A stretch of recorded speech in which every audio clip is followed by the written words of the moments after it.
आध्यात्मिक प्रवचन के नए वीडियोस देखने के लिए चैनल सब्सक्राइब करें, बेल आइकॉन दबाना ना भूलें।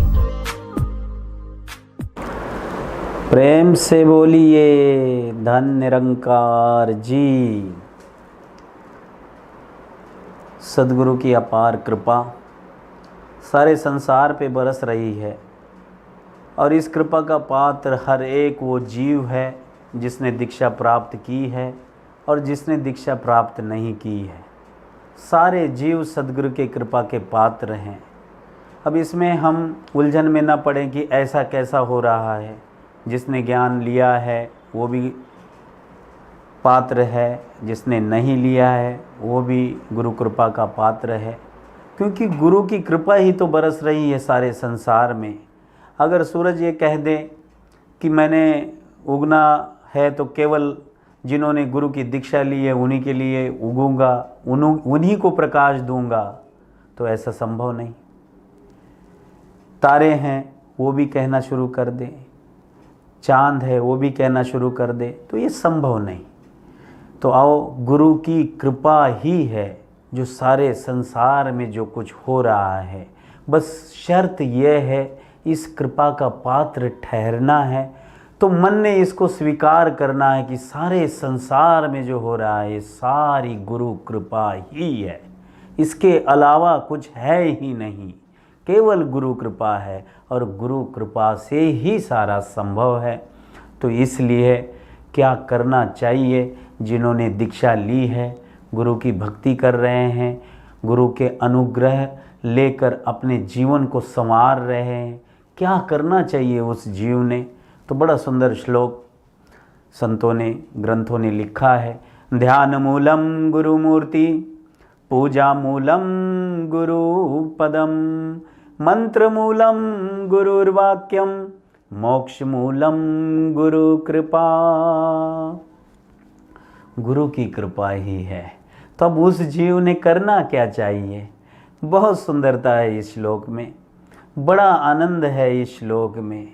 शर्त यह है कि वो जीव ले सके, और इसलिए जिसको दीक्षा प्राप्त हुई है कि मिले नहीं रघुपति बिन अनुरागा, अनुराग पैदा हो जाना चाहिए। जिसने गुरु से दीक्षा प्राप्त की है उसको इतना अनुराग, अनुराग माने हमारे नाभि कुंड से इतना आनंद हमें आना चाहिए, इतना आनंद हमें होना चाहिए कि गुरु के केवल ध्यान में याद आ गई, गुरु की केवल ध्यान में आँखों से आंसू बहने चाहिए कि इतनी कृपा कर दी, इतनी कृपा कर दी कि आपने उस तत्व को दिखा दिया जिस तत्व को देखना सहज जीव को संभव नहीं। इसलिए ध्यान करना चाहिए गुरु का। गुरु का ध्यान जो लिखा है, मानस में लिखा है, प्रातः काल उठ के रघुनाथा, मात पिता गुरु ना वही माता। प्रातः काल उठ के हर जपी तपी संत साधु यही प्रार्थना करते हैं कि माता पिता की वंदना और अपने गुरु की वंदना करते हैं। तो गुरु का ध्यान हमें उस ओर खींचेगा जो अनुग्रह है, जो दीक्षा हमें दी है, उस दीक्षा में हमारे जीवन को उबारने के लिए एक गुरु ने मंत्र दिया है। उस मंत्र का हमें जाप, हमें ध्यान में रखना है कि बस तू ही है संसार में, तू ही निरंकार है, तू ही निर्गुण है, तेरे अलावा कुछ है ही नहीं। ये ध्यान में हमें बारंबार रखना है। ध्यान मूलम गुरु मूर्ति, करना है ध्यान। अगर संसार में, लौकिक जीवन में किसी चीज़ के लिए हमें तकलीफ़ हो रही है तो गुरु का ध्यान करना है, गुरु की याद करनी है, गुरु का सिमरन करना है, उसको याद करना है कि आपने जो दिया है, आपकी वजह से ये काम चल रहा है, इसमें आप ही ने पूरा करना है, हमारे में वो ताकत नहीं, हमने केवल प्रयास करना है और करना गुरुदेव ने। ये ध्यान हमें करना है कि बस जो आपने दिया है बहुत ही सुंदर है।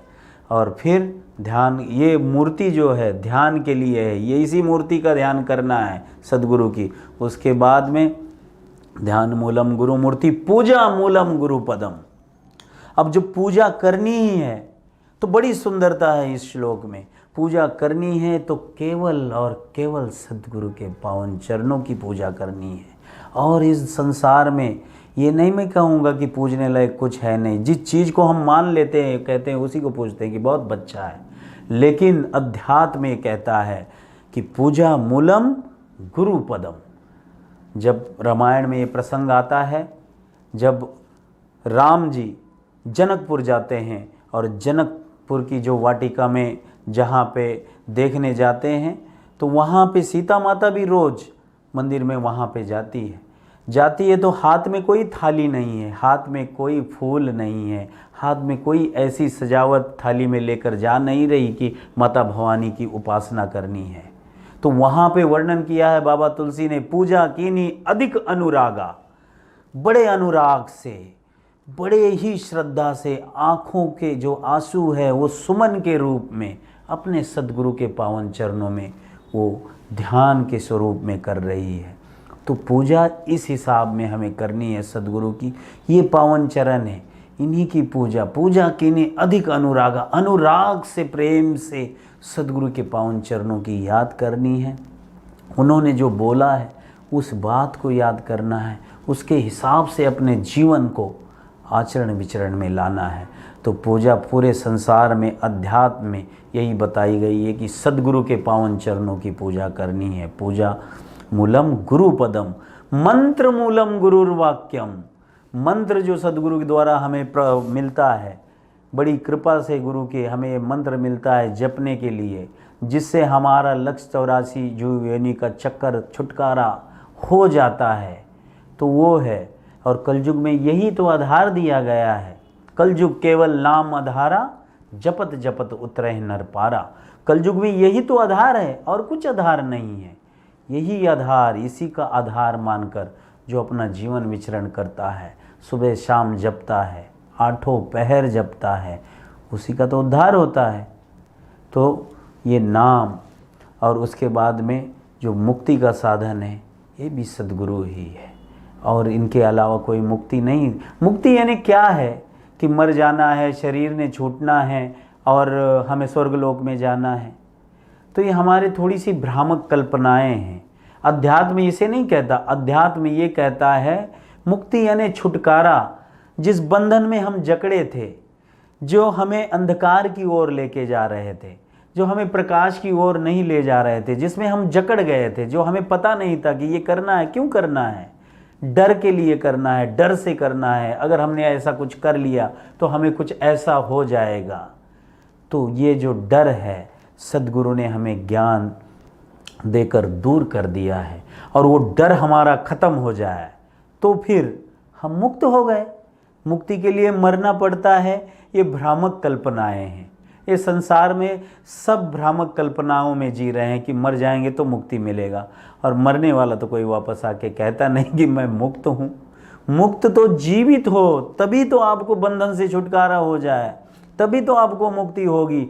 इसीलिए, और ये भी मुक्ति हमें प्रदान हो तो सद्गुरु की कृपा से होगी। इसी मुक्ति के लिए तो लोग तरस रहे हैं। मुक्ति किस हिसाब में होती है, कैसे मिलती है, मुक्ति की क्या अवस्थाएं हैं, उस जीव की क्या अवस्थाएं हैं, जब ज्ञान लेने के बाद में ये जीव क्या करता है, इसके बारे में भी हमें चर्चा करनी है।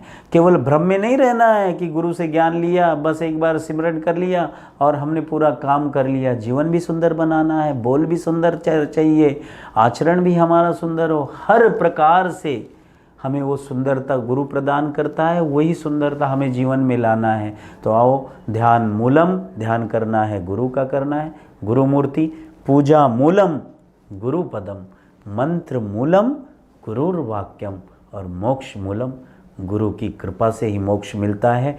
और आगे जैसे ही भी भाव बनते हैं कि मोक्ष के बारे में और विस्तार रूप से हमने चर्चा करनी है, तो इस श्लोक में यहीं तक आपके पावन चरणों में दास सेवा करता है। प्यार से बोलिए धन्य जी।